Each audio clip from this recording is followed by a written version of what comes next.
author most recently of Making Sense of Pakistan. During 1990 and 1996, she was managing editor for South Asia, Key Singh's Record for World Events. Dr. Shaikh is a frequent media commentator on Pakistan and is a regular speaker at conference and meeting on Pakistan in the UK and abroad.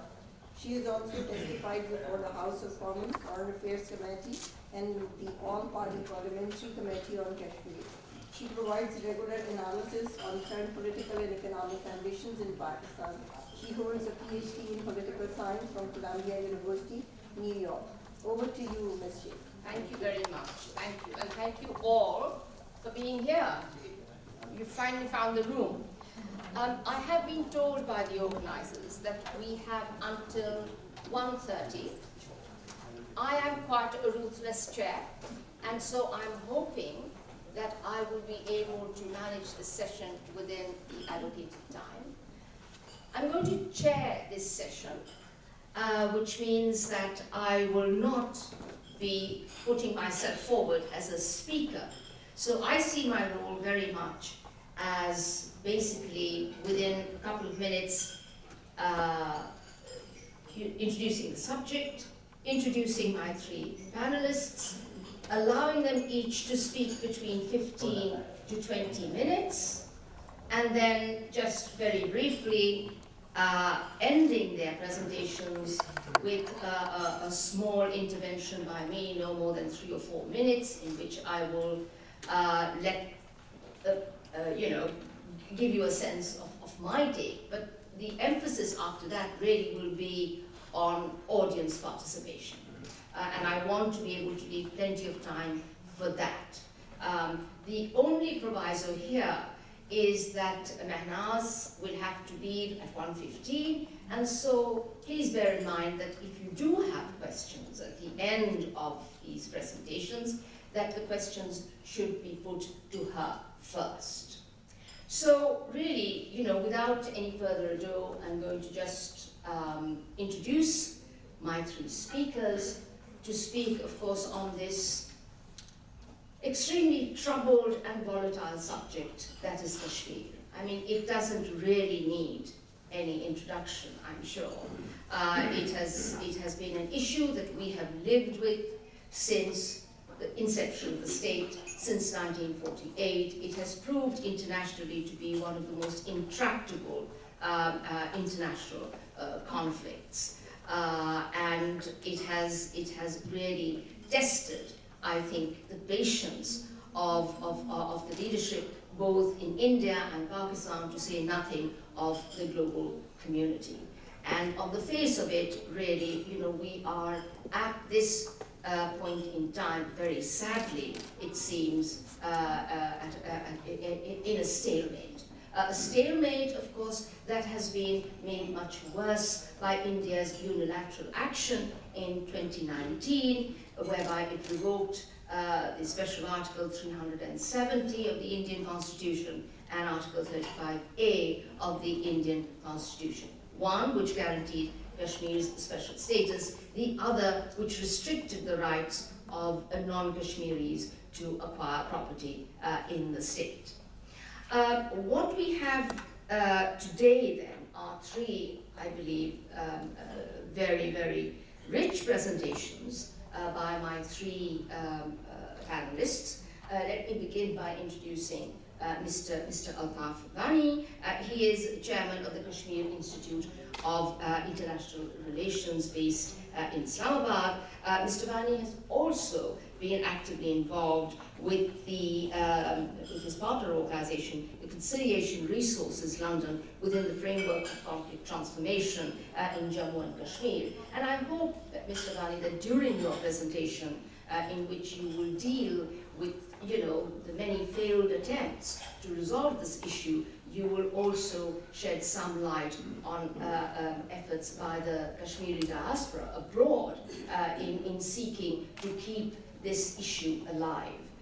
It is, after all, not the only conflict that the international community faces. It is one amongst several.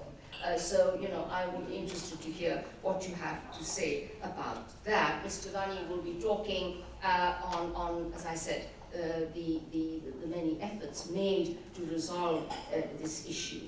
Now, the failure to resolve this issue, of course, as we all know, has aggravated conditions in Jammu and Kashmir, conditions involving the gross violation of human rights and, of course, indiscriminate violence. And to my right, I have Dr. Effendi, who is at present Assistant Professor at the Department of Peace and Conflict Studies at the National Defense University in Islamabad, and she will be talking about, her role is conflict resolution, and she will be talking about the roots of structural violence in Kashmir.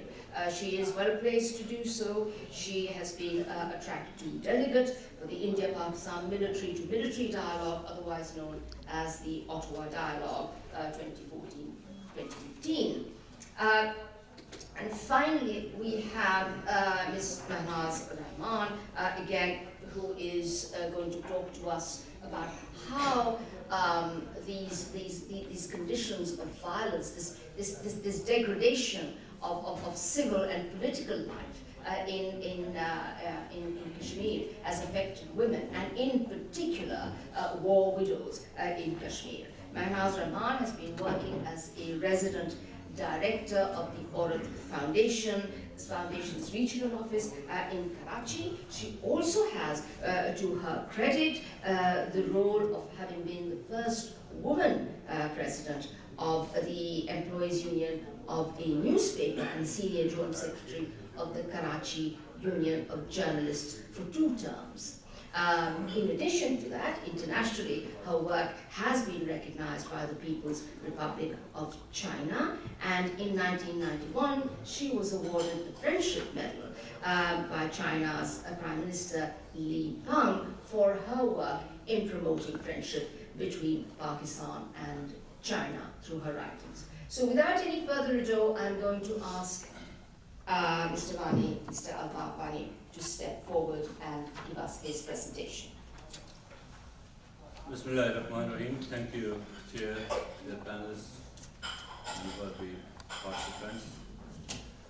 First of all,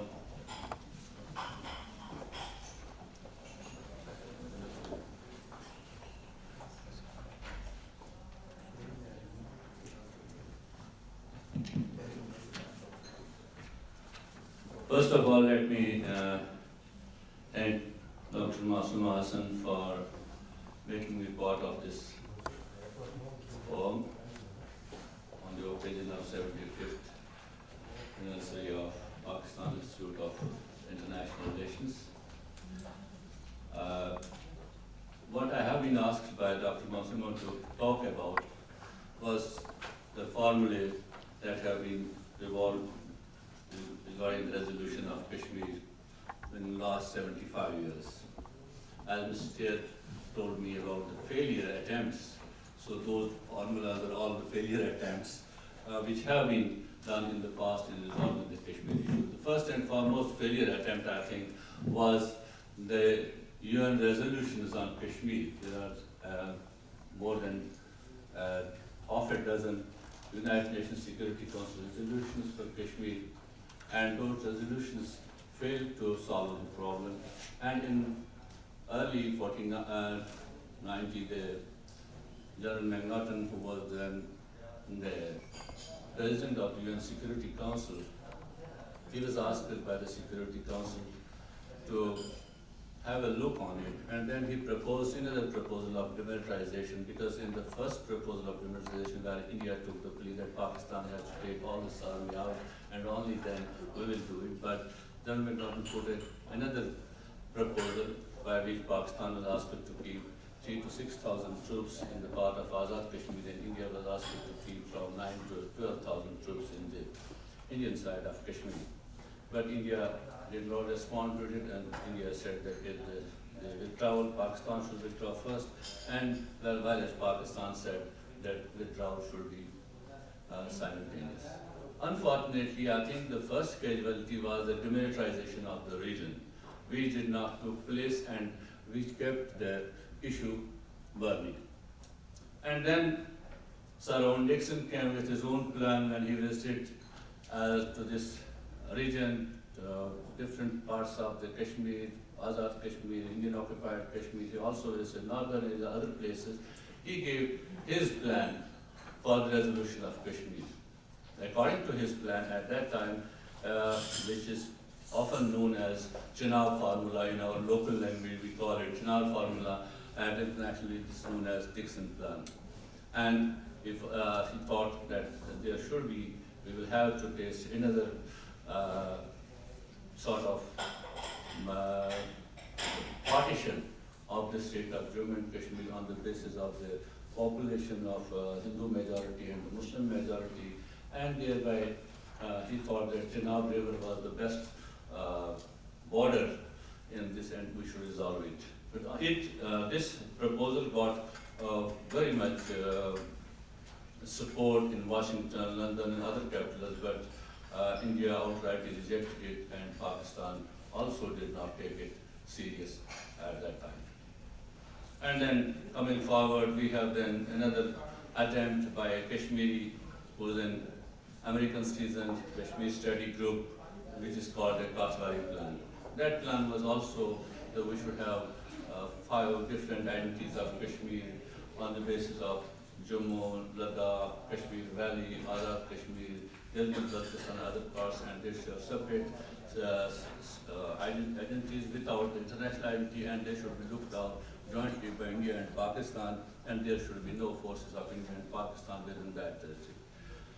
This also created a havoc among the capitals, but did not do anything because those responsible for it, those who were involved, the major parties, did not take any heed of it, and it is gathering dust in his, I think, office. Then came General Pervez Musharraf's 4-point formula, which is widely talked about in Kashmir. I think this formula, in which also General talked about demilitarization, identification of regions, that self-government, identical governments on both sides, and joint control of the territory. And at that time, it got a patronage, government patronage in Pakistan, and in India, they did not give it a patronage, but they talked on it silently. It was talked about at backdoor diplomacy, it was talked much about at it. And during this period of time, we see lots of CBMs took place. And then more focus was on CBMs rather than the resolution of Kashmir. The CBMs like travel and trade start in Kashmir, people-to-people contact start in Kashmir, different exchange programs started from the 2 sides of Kashmir, also between India and Pakistan, and track to diplomacy, 2.5 NGOs and the think tanks got involved in the conflict. And this was much talked about all over the world. And after Musharraf's downfall, this formula fell down, all flat, and there was no response from any side. And in Pakistan, people associated with Musharraf, and that's why the political or the other people in the machinery never liked to talk about it. And Indians wanted this at that point of time. They did not give any heed to it after Manmohan Singh left, because it was Vajpayee's era, and then Manmohan Singh did follow it, but after that, it had nothing to do. Then there were many attempts by some Kashmiris themselves, like the National Conference in Indian occupied Jammu and Kashmir. They had autonomy formula, 53 position for the Indian occupied Kashmir, and making the borders irrelevant, and people-to-people contact from Indian occupied Kashmir and Azad Kashmir, free trade and other things. And likewise, then Mahbooba Mufti proposed self-governance there. Then Mufti Muhammad Saifuddin proposed self-governance for the both parts of the Kashmir and a joint control by India and Pakistan. But all these things, in this course of time, during Manmohan Singh's time, Government of India established many commissions to establish what can be done. But at the end of the day, none of those reports was published, neither they were given any heed like the economic cooperation between the two regions, the connectivity between the two regions, and the people's travel between the two regions and all that, and also the water management, and many things were in that. But nothing came off in that. But when we are talking today about the failed attempts of these were all failed attempts, and many more attempts to internationalize this issue, to get the international support of issue. We also missed many opportunities. I'll not go to the past history. There are many incidents of the past when we could have achieved much better results than where we are today. But most recently, if we go just back 2018, before this, there was a time we could have got the whole United Nations and the whole community of nations into the dispute. When the United Nations Office of the High Commissioner published reports on Kashmir, and in that report he proposed to the Human Rights Council to appoint a special investigation team and investigation commission on Kashmir to allow those to go to Indian occupied Kashmir, also to Azad Kashmir and these parts. Unfortunately, both the states, India outrightly rejected that report. We did praise the part of the report which was published against India, but in the report it was also said that the commissions was to both sides of the Kashmir. It was a report on Jammu and Kashmir. But we also did not approve the High Commissioner's recommendation in giving them access to Azad Jammu and Kashmir. We said that if India gives access, we will give access. So it was a type of negation at that time. And then High Commissioner published in the report in 2019. Again, we failed to uphold that. We just said that High Commissioner's report, this report, that report, but we did not act on that report properly. And that was the last opportunity which we had. In between, there were many attempts by India to engage the people of Kashmir. But people of Kashmir always maintained that we should engage the Pakistan, India and Kashmir. It should be a tripartite dialogue. It cannot be held in a way that we will not negotiate with you. But during Musharraf's era, it was good that there was a dialogue which we call a triangular dialogue. Indians meeting Kashmiris, Indians meeting Pakistanis, and Pakistanis meeting Kashmiris. So this was a triangular dialogue. There was such set of dialogue at that time, which at that time provided some sort of hope on one side, but on the other side, it created some wedges between the Hurriyat Conference, the leaders of Hurriyat Conference occupied Kashmir, those who toward the line of the General Pervez Musharraf, and those who were against this, who just demanded the right to celebration for the people of Kashmir and said there is no way of talking to India and all that. And that was another then to the Musharraf's formula and all that period. Then after 5th of August, when we are in this era, India has totally changed the whole discourse on Kashmir. Internal discourse they have totally changed. We must understand it. We sit to talk in Pakistan that India is going to change the demography. I often laugh on it that India is going to change. India has already changed the demography. India has already electoral demography they changed while they had the delimitation commission. Its report, the way they increased the seats of the Hindu majority Jammu, and there was no conditionality put on that when any delimitation is done, there is a vote count, there is geographical connectivity. They did not give any of these conditions. So they had already done this delimitation an electoral form. Already they are on that they can have their agenda of having Hindu chief minister in occupied Jammu and Kashmir. That's their main thing.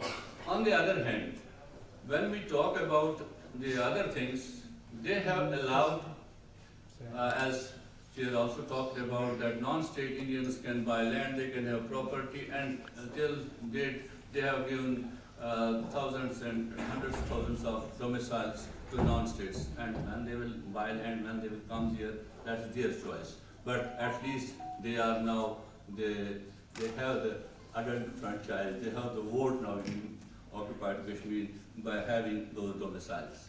That is, they have changed the demography at that time. On the other hand, they gave the military the powers to take the land, to declare any land as strategic. Before 5th of August 2019, 3 locations in Kashmir, in Jammu and Kashmir, only 3 locations, 3 cantonments which were residential cantonments where army families could live, they could have, these were big cantonments and all that. But now each and every cantonment, each and every official of the brigadier level has been given this authority to demark, to declare any land as strategic and construct a cantonment on that, and for that purpose they don't need any of the authority from the local administration, because such has been the change in the land laws in occupied Kashmir. So this is a way. On the other hand, they put all of the government land as a real estate before the Indian investors, and also some of the foreign investors, some of our brotherly Islamic countries have also shown their interest in investing here.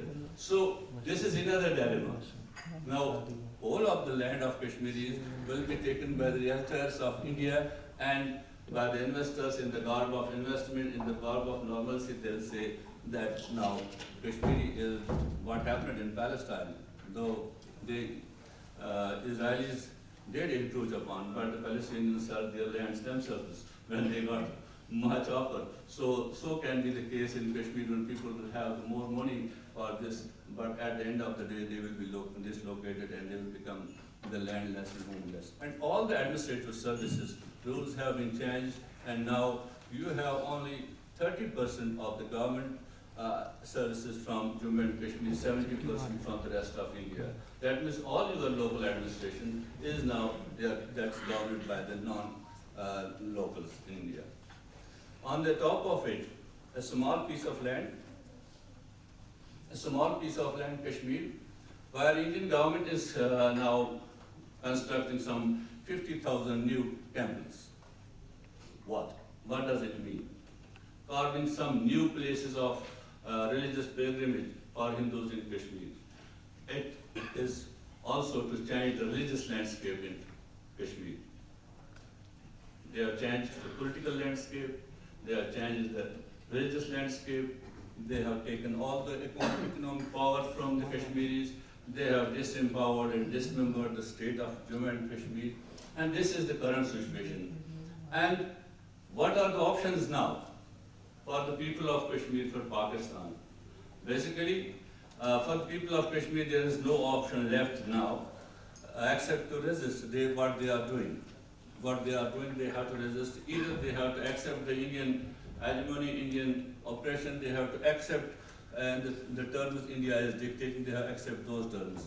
They did not accept for last 75 years because they were of the hope that there is Pakistan behind the moment and one day we will achieve our cherished goal. But as now it looks that there is some sort of confusion. What was the 5th of August? Was it unilateral? Was it something regional? Was it some international? This confusion and the way Pakistan articulated itself from 5th of August, it was surprising for us as Kashmiris. The way Prime Minister then said, "Kya main jang karu?" The way then Army Chief said, "Agar hamari taraf aaye to uda denge." You took war off the table. We don't want war with India. We never war. But there was a threat perception. And it was an encouragement for people of Kashmir that Pakistan has a mighty military and all that, they will not left us.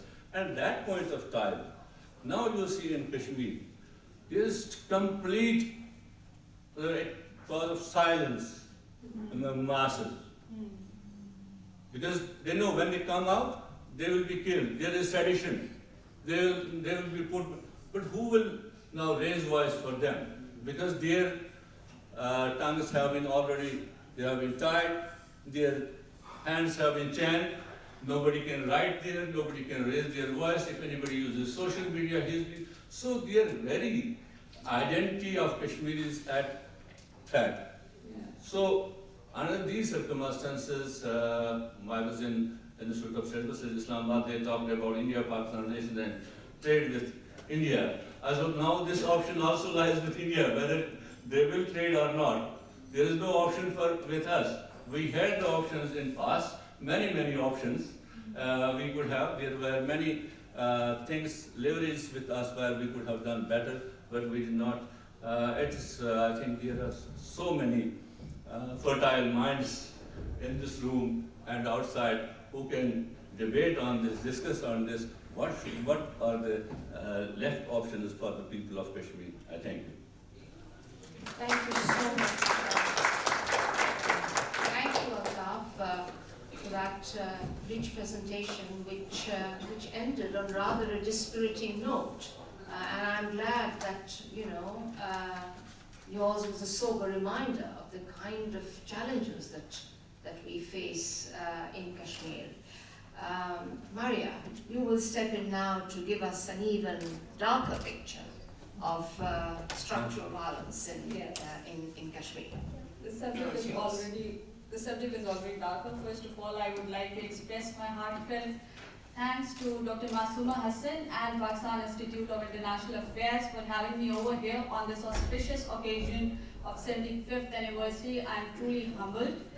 Well, I have chosen two frameworks to analyze and explain the conflict in Indian held Kashmir.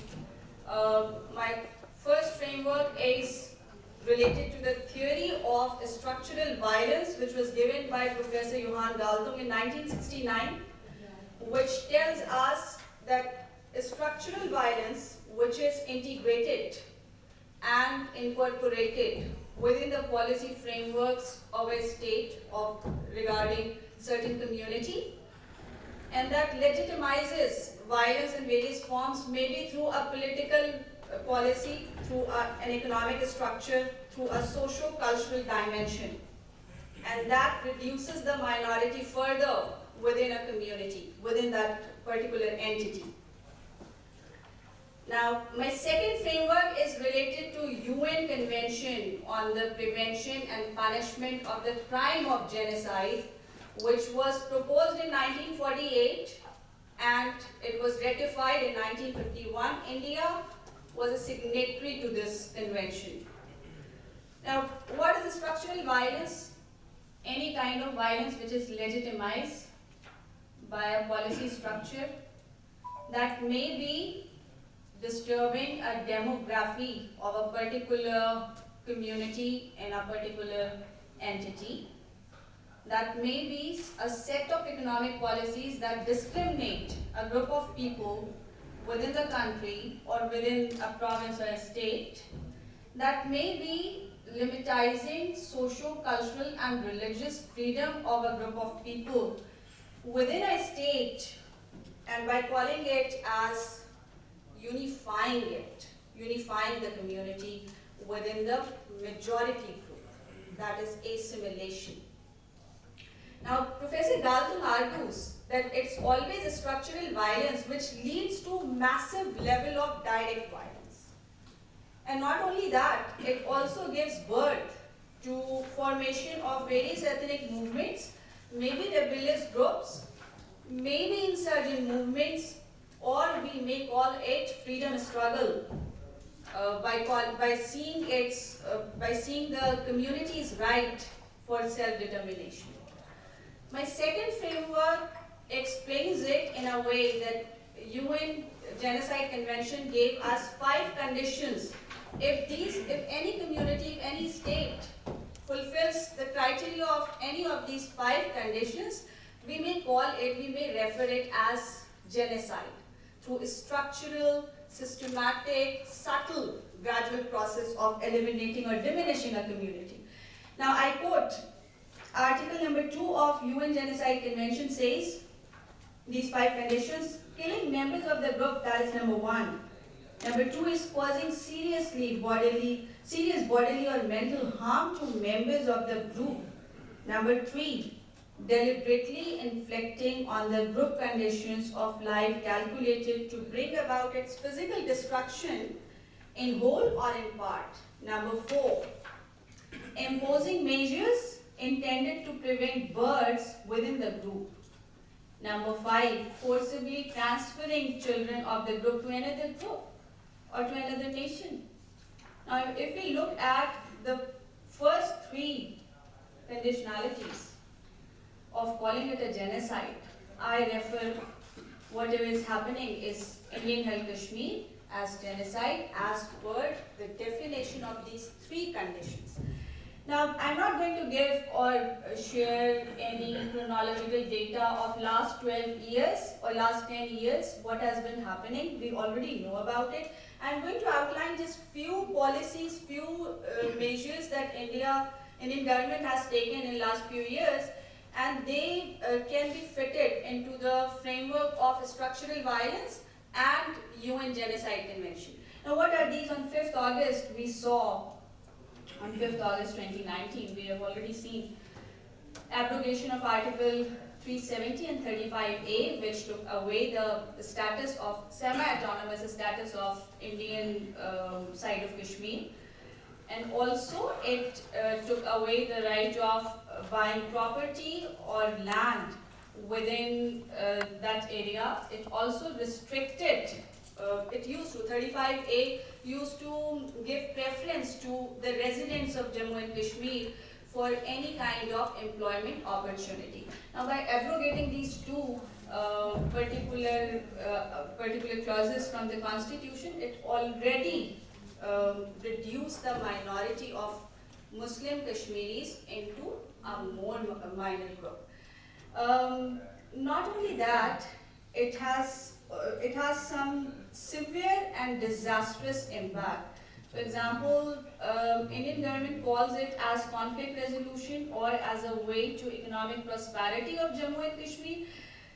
Jammu and Kashmir was not economically prosperous or progressive state, not because of these 2 articles, because of these 2 articles of the constitution. It has been an underprivileged area because of the continuous protracted violent conflict for the past 75 years. So just taking away or snatching the semi-autonomous status of Kashmir would not bring any kind of economic prosperity, number 1. Number 2, the illegal detention of political leaders. There have been 4,000 political leaders who were under illegal detention right after 5th August 2019, including 200 local Kashmiri politicians and 100 from all parties Hurriyat conference. They were arrested and they were kept under detention. Number 3, there has been curfew and media blackouts. Around 188 media blackouts and curfews were imposed since 2012 in Jammu and Kashmir. The longest and the most brutal one was right after 5th August. Now, when we look at the structural violence, when we look at UN Genocide Convention, giving bodily or serious harm to a community by calling it as state security measures, that is already a slow, subtle form of genocide. Number 3, domicile law, which Wani Saab has already spoken about. Domicile law has also changed the demographics of Jammu and Kashmir. Number 6, and there are 3 points that I would like to make. So whenever we talk about genocide or subtle way of structural violence, which may lead to the formation or which may lead to the aggravation of an already ethnic movement or a freedom struggle which has been going on in Kashmir, there are 3 things we have to look at. Number 1, identity. That may be linguistic identity, that may be ethnic identity, that may be religious identity. When we talk about it, India has been doing it for so long. It's been 75 years. Very recently, in November 2022, there has been Sanskritization of the market in Jammu and Kashmir, which means that it is going to be imposed as the central language of the region. Number two, demographic change, which is already going on, which has changed the demography of Jammu and Kashmir as, I'll just take one moment, which has already been disturbed. Number three, political demobilization, by arresting political leaders, keeping them in illegal detention, then harassing journalists, not allowing a community for political mobilization or protest or demonstration, and taking away their freedom of speech. That is already what we call as genocidal or structural violent attempts. Now, why Kashmir conflict has been protracted for so long, despite the fact that we have been having so many frameworks and structures for conflict resolution? Because nobody, not India is a perpetrator, but international community is also not looking at it under these two frameworks of UN Genocide Convention and structural violence. I end here. Thank you very much for your kind patience. Thank you so much, Marianne. I really appreciate you keeping to time, because I think that will really help our audience to step in, because I'm sure there will be a lot of questions.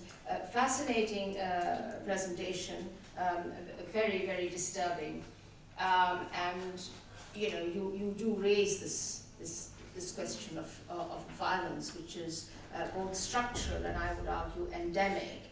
And what Mahnaz is going to talk to us about today is the way in which this violence has impacted the lives of women, and particularly those who are known as half-widows, those whose husbands have disappeared, for whom there is no account.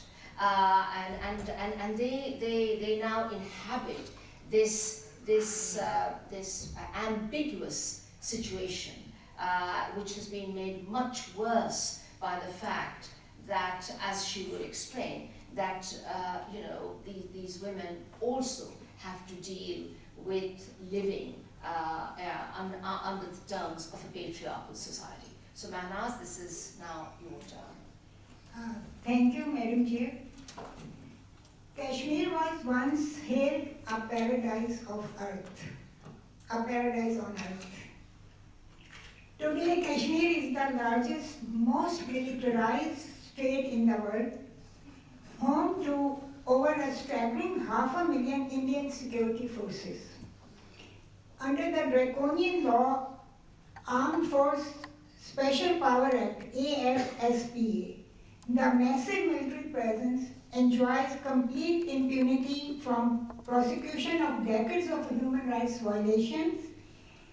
A direct result of the AFSPA, the widespread use of enforced disappearances, arbitrary arrests, torture, murder, and indefinite detention is systematically employed to instill fear and cripple any form of resistance among the Kashmiri citizens. One can well imagine that in the male-dominated and patriarchal society of the Indo-Pak subcontinent, the kind of trauma a widow goes through when her husband is no longer with her, or worse, if her husband has disappeared and she has no idea if he is dead or alive. She has to wait for him endlessly. The meaning of her life alters forever. A widow can manage her grief, which may even mitigate with the passage of time, but what about the wives of missing or disappeared persons, whom we call half-widows? Women whose husbands have been subjected to enforced disappearances are often called half-widows. The wives and mothers of men who have disappeared, who have been picked up and taken into custody by the authorities or killed, remain in a tragic state of suspense. They are unaware of their true marital identity, and in the complete absence of information on the fate of their loved ones, the half-widows do not get to know about their husbands, whether they are dead or alive, and live in the hope that one day they may return home. However, they continue to live their lives seeking livelihoods, supporting their children financially and emotionally. The absence of any assured rehabilitation measures renders them emotionally bruised, psychologically traumatized, economically disturbed, and even physically crippled. These half-widows continue to suffer in silence. The lack of structural database is painfully evident as no thorough record has been maintained or comprehensive survey conducted to measure the problems realistically. According to the Association of Parents of Disappeared Persons, APDP, over the course of last 24 years or more, more than 8,000 Kashmiris have been disappeared by Indian armed forces. And forced disappearances began with the birth of insurgency in 1989 and remains in a state policy together with extrajudicial killings, state violence and torture. Along with the emotional turmoil, these half-widows have to face economic hardships as their husbands, who are the main breadwinners, suddenly go missing. No institution is there to address the economic and social needs of the families of disappeared persons. The half-widows and their children who are left behind are often stigmatized because of the disappearance of their loved ones and are forced by circumstances to do low-paid and unstable jobs. These half-widows live in constant anguish and despair, often waiting years for news about their husbands. They have to deal with social, economic, and emotional challenges such as the inability to own property. The half-widows do not enjoy other sources of relief. These women face an identity crisis and they are not sure whether they are widows or still have husbands who are languishing somewhere in a torture cell. They cannot even think of remarrying and live in a constant state of uncertainty. They lose their ration cards and they cannot transfer their husband's bank accounts or their husband's property to their names. After the disappearance of their husbands, when they go to police stations, the attitude of police is usually hostile towards them. Police often refuse to register their FIR and tell them that their husbands have gone to Pakistan for armed training. And while looking for husbands, these women visit army camps, police stations and jails. On the one hand, this is considered to be against the norms of the society, and on other, many of them become subject of sexual harassment but remain silent for the sake of their family's reputation. According to Peace Women Organization, under the protection of AFSPA, Indian forces often conduct arbitrary beatings, arrests and torture journalists in order to censor any documentation or credible reports from exposing their barbaric occupation. In September of 2011, the unearthing of 2,700 unmarked graves spanning over 55 villages of Srinagar put the monstrosity of Indian forces under scrutiny of international media. Reputable organizations like Human Rights Watch, Amnesty International, and recently the United Nations.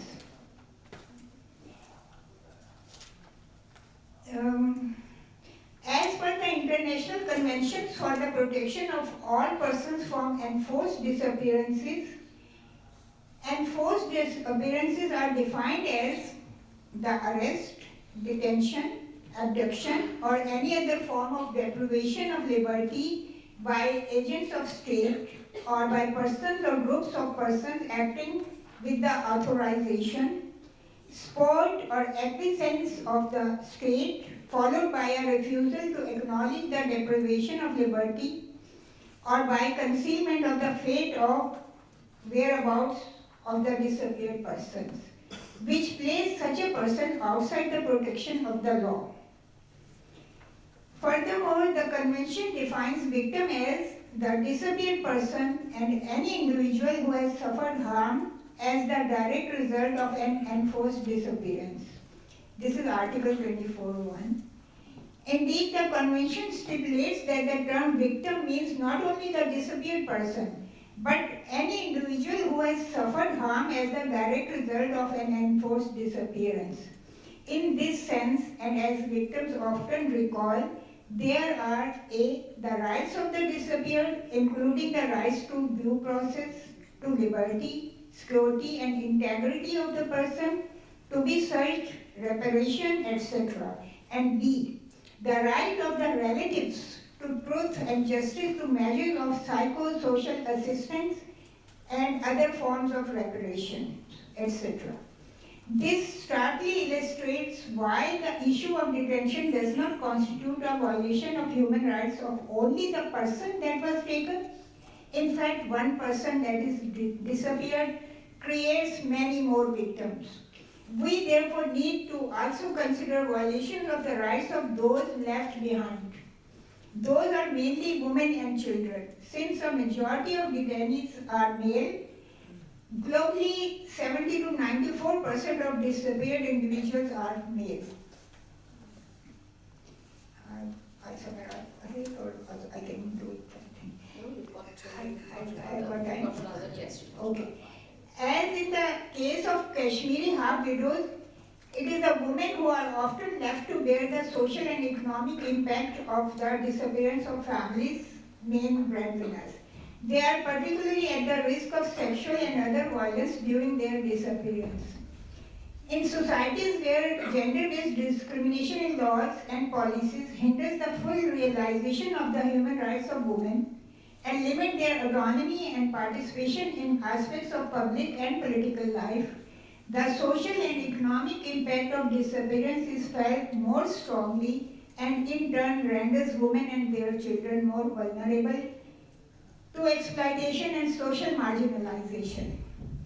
Generally, as in Kashmir, I'm talking globally now, as in Kashmir, wives, mothers and daughters of the disappeared also face additional challenges. Ongoing victimization in the private sphere as a result of poverty, family conflict and psychological trauma augments the invisibility of their suffering. Economically, the loss of the family breadwinner or head of household forces women into low-paying, insecure jobs, often far away from their family, increasing the risk of exploitation and jeopardizing their children's well-being and education. The precarious legal status of the disappeared often results in the inability of the wives to access bank accounts, social services, or retain ownership of assets. Socially, women may find themselves being blamed for the disappearance, ostracized for financially burdening the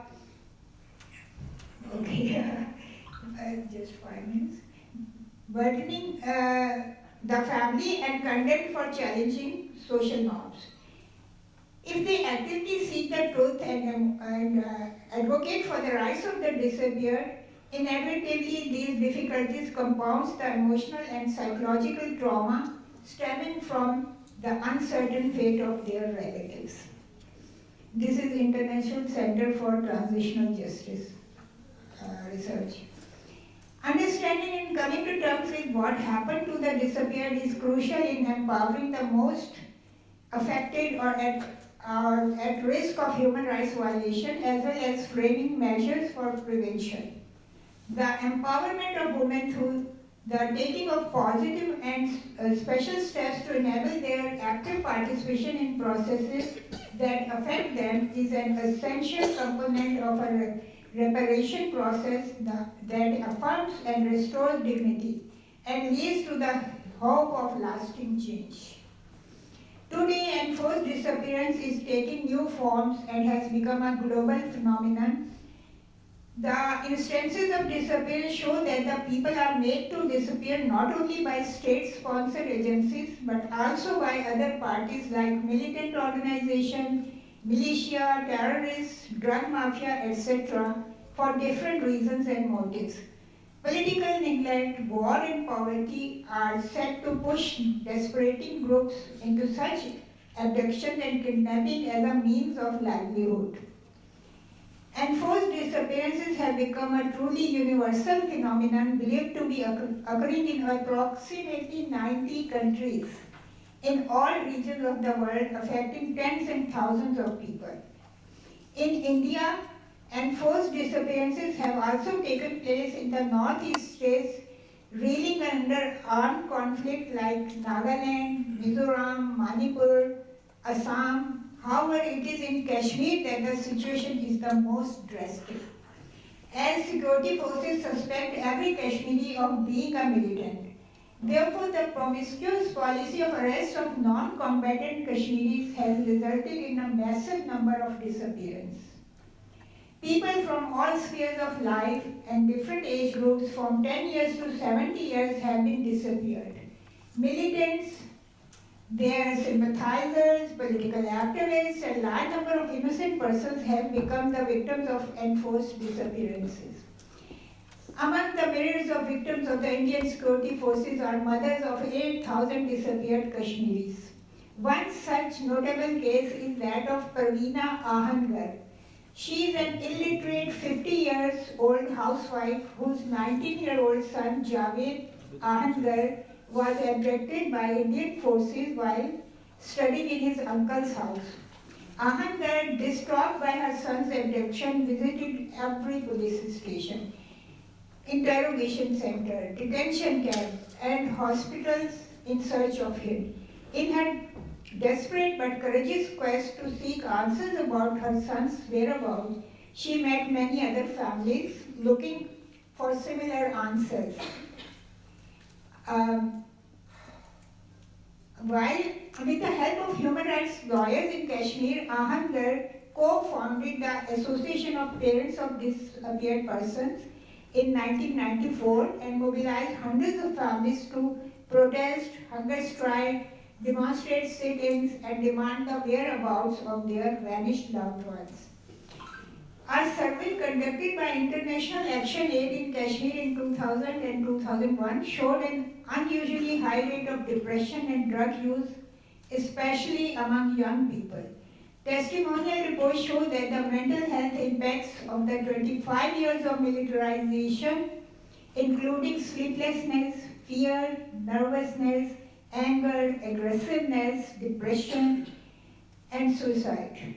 And it is women who bear the brunt of the suffering due to the myriad of reasons which I have already described. Indeed, women, half widows, half mothers, half sisters, and half daughters are among the worst victims of the harsh, brutal, and decade-long Indian occupation of Kashmir. They languish like unmoored ships, hoping for some respite, with the shores nowhere in sight.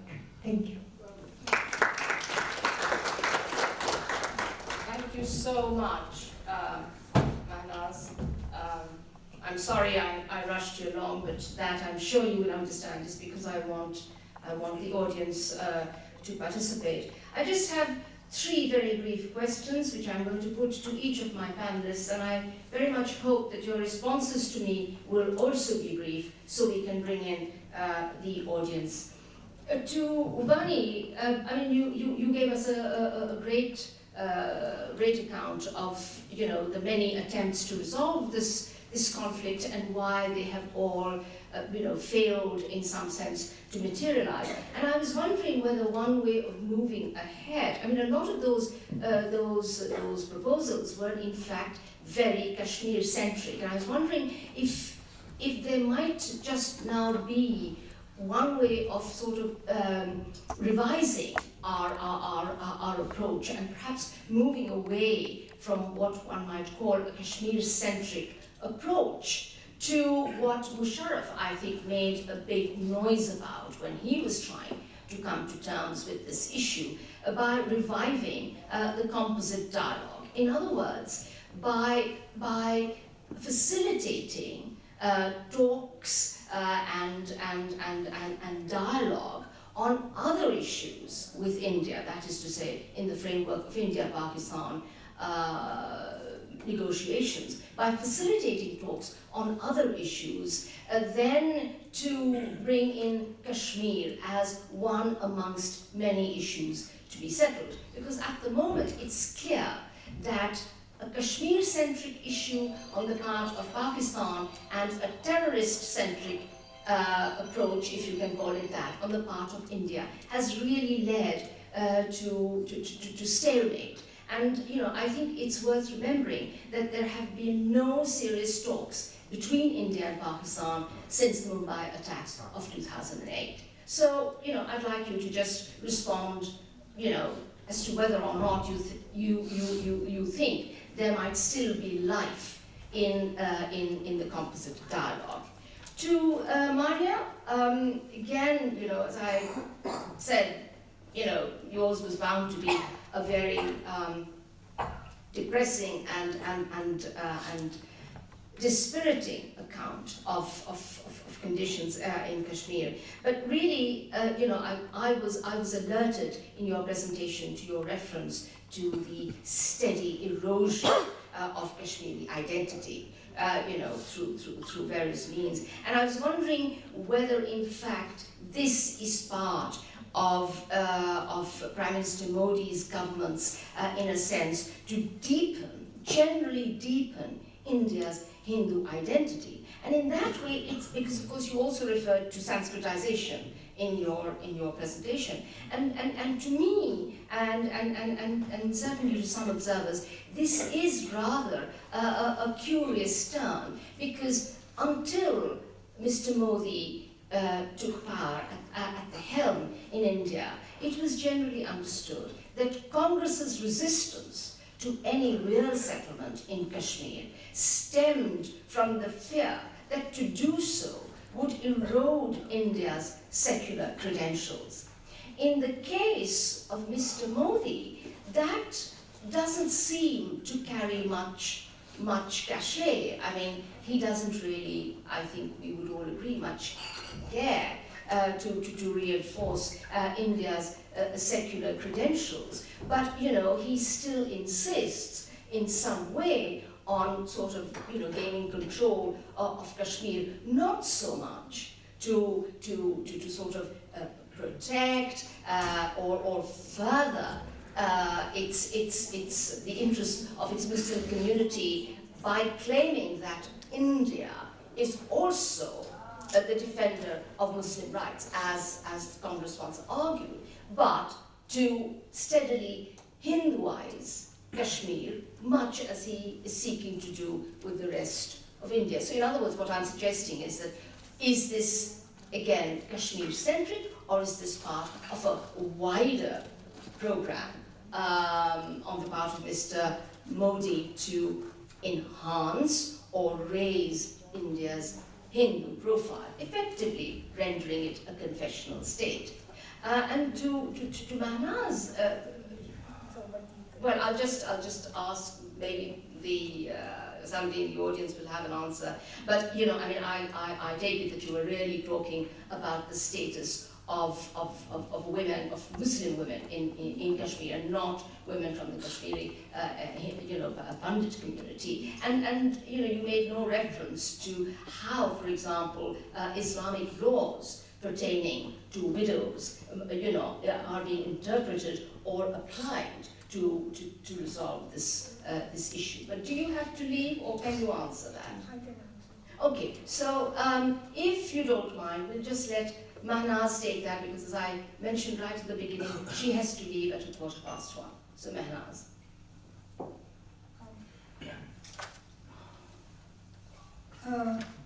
Actually, I had no personal connection. I had not got the chance to attend those discussion forums dealing specifically with Kashmiri women, but being a women rights activist here in Pakistan, we are dealing with the issue of enforced disappearances and what is happening to the families of enforced disappearances victims. So, basically the issue is social and economical in the sense because the husbands are mainly the breadwinners, and women are usually, they either don't work, or if they work, they don't earn that much. Main breadwinner is the man, and when he disappears, you can well imagine what happens to the women and children.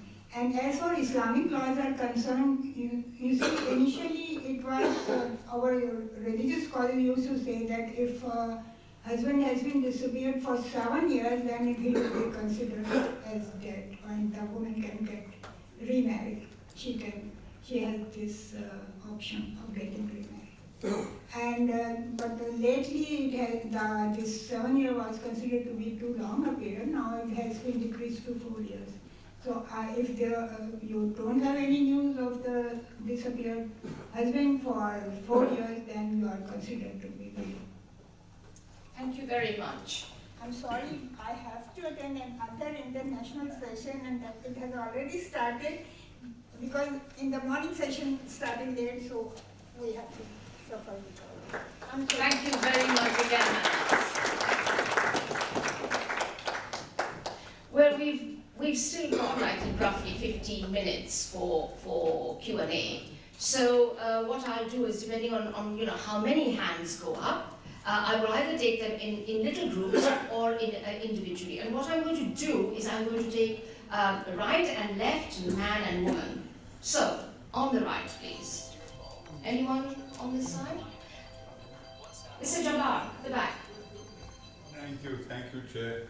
Compliments to all three of you and Mahnaz, each of you. Even the Chair has made very penetrating observations, considering you said you threatened not to share your observations with us. I just want to submit, on the basis of being associated with a Track 2 dialogue process, Pakistan-India, for about 23 years. It has stalled for the past 5 years because of the BJP. It survived 2008 Mumbai. We continued to meet for 7 years after Mumbai. In that process, we quietly helped develop the 4-point formula. Yes. We don't want credit for it because the nature of our Track 2 was to keep it non-media reported. I just want to submit that the only way forward now is secret back-channel dialogue, in an attempt to either revive that 4-point formula, which, just for the record, first of all said, define Kashmir. Let us agree, what do we mean by Jammu and Kashmir? The Indians want to include Gilgit, we want to include Ladakh. They don't want to include Ladakh. So, first of all, agree on definition. And what is the question? No, there is no question. There is a statement on which I would like their observation. I see. Okay. The second is dialogue, a 4-way dialogue, not just India-Pakistan, but AJK elected and Indian JNK elected, talking to each other. The third is devolution from Islamabad to Muzaffargarh and from Delhi to Srinagar. And the fourth is gradual demilitarization. Right. As a way forward, not a solution, as a way forward. Your views would be very constructive. Excellent. We'll take one more so we can just pair those questions, and one from this side. Please. Thank you, Maria. I had a question for Dr. Maria. She had mentioned the UN Genocide Convention on Kashmir. I just want to know whether there is any other example of implementation of that convention, because we know that what does it mean, the 4 parts that you said, but where is it applied? There are so many cases in the world. So, we talk Kashmir.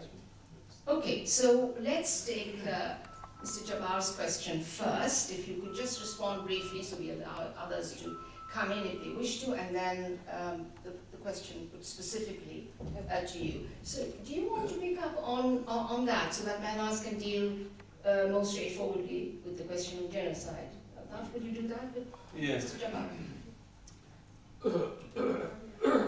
I think at present, while we are in 2020, the way things have gone in Kashmir and what India has done,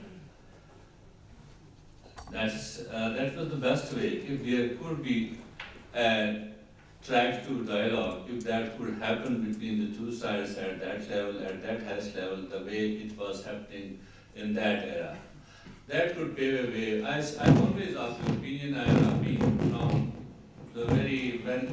even when I was in a different field of game, even in those days I would plead a good relation between India and Pakistan, because when India and Pakistan have some sort of connection between each other, when they are talking to each other, that eases some sort of pressure to the people of Kashmir. When they are not talking, when they are not meeting each other, that increases the atrocities on Kashmir. And what is happening from 2013 onwards, we see the way India and Pakistan are not talking. It has given a clean ground to India to do whatever they can. So I am of this opinion, as a Kashmiri, as a rights activist, as a Kashmir observer, I see that can be a proper way to deal with. Thank you. I would just like to add one more thing. How do I look at the resolution of Kashmir conflict? I think there should not be just 2 parties or 3 parties to the dialogue. There should be 4 parties or multilateral dialogue, because China is also included in it. We cannot ignore the fact that China is also party to the conflict because of its sanction. Number 1. Number 2, there has to be simultaneous multilateral dialogue, both official and unofficial. That is track 2 diplomacy, track 3 diplomacy. Number 3. Could you answer the question about genocide as well? That's, I think, one direction. And the most unfortunate part is we do have laws, we do have international law, we do have a lot of conventions on international humanitarian law, international human rights. Very unfortunately, they rarely applied, or they rarely were taken into account when genocide was happening in Rwanda, 1992. When we have been seeing Palestinians being killed, and the genocide has been going on for so long, nobody talks about it. Kashmir, we see the similar kind of situation, though these conditions are fulfilling the criteria of genocide being going on in Kashmir, nobody talks about it. So I haven't seen it implemented or applied to anywhere in the world, which is the worst part.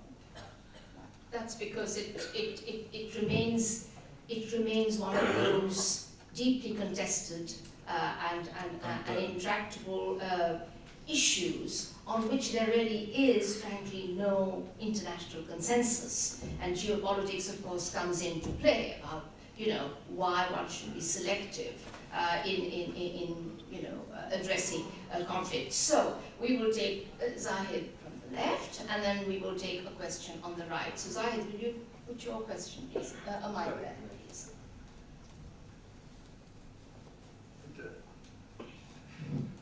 Mr. Wani, actually when we're talking about 4 proposals, 3 proposals, they were actually Dixon, the first one, and Kothari, the second one, but they were just proposals. And they were never actually being taken seriously by any country. But the third one actually was very different. It did not start on any proposal. It started with the back channel negotiation between the 2 countries. So you're talking about Musharraf's that's right. And that basically was very different, because whatever solution, that was not solution, and his intention of 15 years, whatever, it evolved during discussion. It did not start from certain proposal. Whatever actually 4 points were, it did evolve during discussion. So that was very different. Yeah. And that's why actually one could say that who could have been actually the best, progress which has been made between the 2 countries also. The other thing is that the problem with the whole Kashmir issue, that it has been taken as a territorial issue. Yeah. And that's the worst thing happening to Kashmir, because it's also a right of self-determination of Kashmiri people. So when we talk about actually India-Pakistan negotiation, it is basically, it reduces the whole thing to the territorial claims of the 2. So I think probably that is one of the major reasons why we have not been able to make any progress. And also actually India is also very happy to make it a territorial issue. As far as the other thing which you had just mentioned about Congress, and well, actually context may be different. Like they use actually secularism And actually, because from the very outset, when Nehru took this position, yeah, that basically India is a secular country. So if we resolve Kashmir issue on the basis of religion, that will actually destroy the secularism of India. But here actually, it is Hindutva. And that's basically the objectives are exactly the same. Yes, that's very, very, it's an interesting point. Yes, I mean, that was one great missed opportunity. Your observation about Kashmir being reduced to basically a matter of territorial claims may partly explain why it has also been reduced to a law and order problem, particularly on the part of India, rather than one which is intended to, address what is ultimately a question of political aspirations. Any questions on the right-hand side? The gentleman here. Please identify yourself.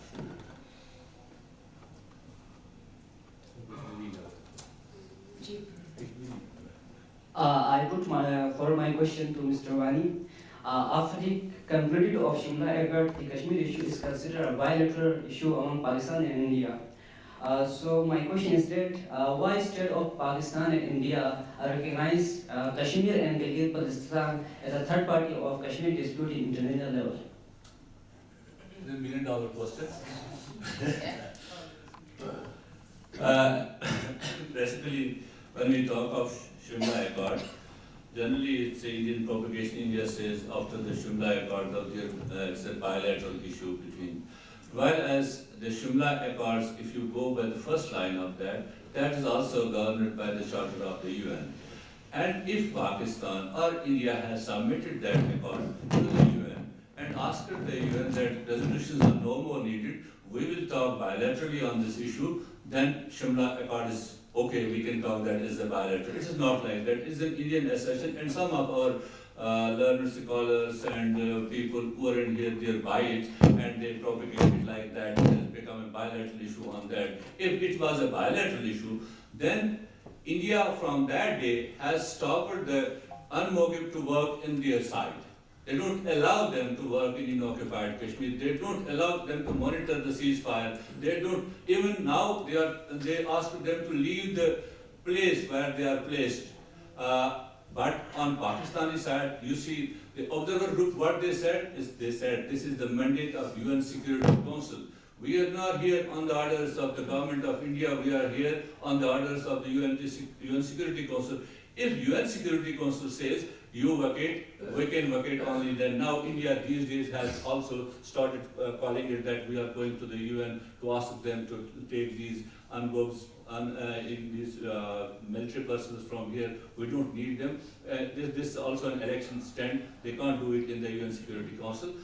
So that is not good. And making the Kashmiris the third party, that refers to Zahid Saab's first observation, where he said that it is now treated as a territorial dispute between India and Pakistan. It's a matter of right of self-determination of the people of Jammu and Kashmir, for which the UN Security Council has given, and for which UNMOGIP gave the UN Commission India and Pakistan, they gave the full template for resolutions of Kashmir when it comes to law. But unfortunately, law must have the political power and might behind it. Only then that is implemented. Thank you. Well, we are soon coming to the end of our session. It's going to be 1:30. I don't know whether we have time for maximum 2 questions from someone who has not asked a question. But clarification is very necessary. The person on the right. I know, but I think... It's not a territorial issue. Pakistan has never said it's a territorial issue. It's an issue of self-determination. Thank you, Javed. So no one has ever called it a territorial issue in Pakistan. Thank you. Do we have time for just 2 more questions from those who have not asked? Okay. So the gentleman on the right. Anybody from this side? Left? So just 1 question, and then we will call it a day. I am from Kargil, Pakistan, and India divide our relation to 2 parts. Now I'm the director who activist. हम उसके लिए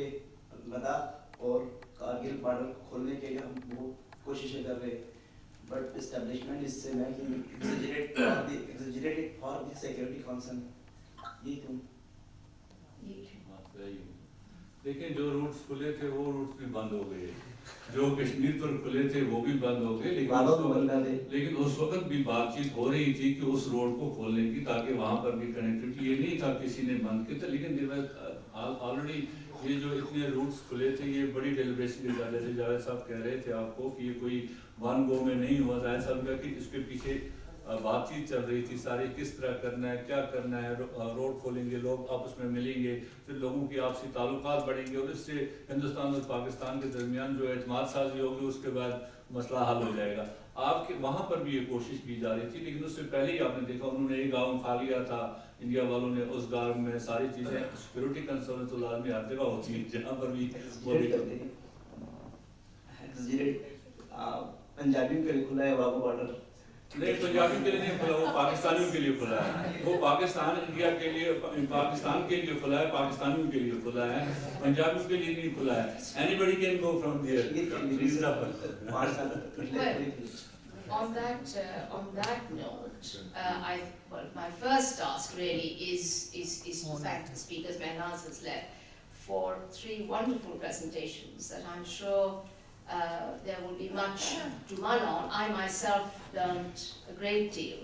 As I said, it is a sad and depressing subject, and really to try and inject any note of optimism into this issue would be really would be foolish and illusory on my part.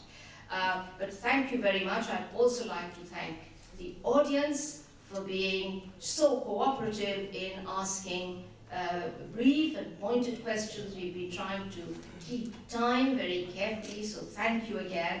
And for those who had raised their hands or wanted to ask more questions, I apologize for not giving you the opportunity. Finally, in my role as chair and as a delegate to this conference, I would like to end by thanking Dr. Masuma Hassan and the Pakistan Institute of International Affairs for inviting me and giving me this privilege to chair this panel. Thank you very much, and thank you all.